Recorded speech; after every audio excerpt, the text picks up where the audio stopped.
आज नवरात्रीची दुसरी माळ आहे आणि या दिवशी देवी ब्रह्मचारिणीचे पूजन मोठ्या श्रद्धेने केलं जातं। आजच्या दिवशी देवीला साखर किंवा फुटाण्याचा नैवेद्य दाखवायचा असतो आणि पूजेसाठी पांढऱ्या फुलांचा जसं की अनंत, मोगरा, चाफा किंवा चमेलीच्या फुलांचा वापर करावा लागतो। आजचा मंत्र आहे ओम देवी ब्रह्मचारिणी नमः, जो मनापासून जपला की देवीचा आशीर्वाद आपल्याला प्राप्त होतो। नवरात्रीमधील प्रत्येक दिवसाचं वेगळं महत्त्व आहे आणि प्रत्येक दिवशी काही खास उपाय केल्यास आपल्याला जीवनात सकारात्मक बदल अनुभवता येतो। तर आज दुसऱ्या माळेच्या दिवशी तुम्ही एक अतिशय प्रभावी आणि साधा उपाय करू शकता आणि तो आहे हिरव्या वेलच्यांचा उपाय।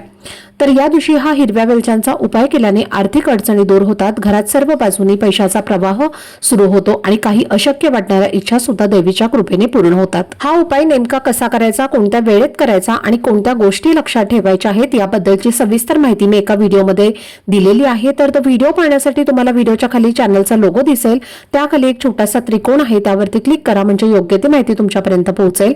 धन्यवाद। श्री स्वामी समर्थ।